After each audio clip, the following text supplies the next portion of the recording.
Ere the laird's high convention 'twas clever outspoke.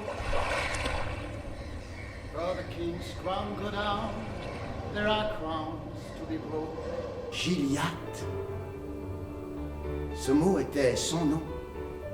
Il s'appelait Gilliatt.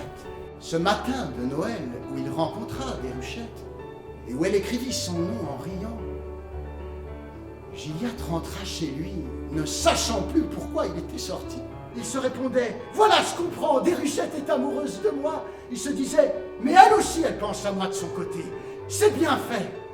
La Durande, le premier bateau à vapeur à avoir navigué dans la Manche, s'était perdu la veille sur le rocher d'Ouvre. Il faudrait donc que pour sauver cette machine, un homme allât au rocher d'Ouvre et qu'il allât seul dans cette mer, seul dans ce désert, seul à 5 lieues de la côte, sans secours dans les incidents de la détresse. S'il existait, Déruchette tourna la tête. « Je l'épouserai, dit-elle. L'évasion d'un homme est difficile. Mais quel problème que celui-ci? L'évasion d'une machine. Gilliatt avait maigri, ses cheveux et sa barbe avaient poussé. Les éclats de l'enclume rudimentaire et fort dangereuse dont il se servait lui avaient fait aux mains et aux bras de petites plaies, écorchures plutôt que blessures, mais irritées par l'air vif et par l'eau salée. Il avait soif, il avait froid, il avait faim.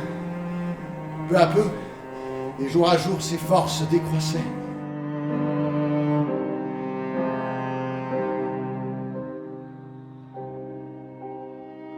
Qu'était-ce que cet homme?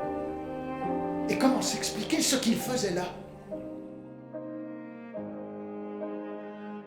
La chose remonte à un jour où il y avait de la neige.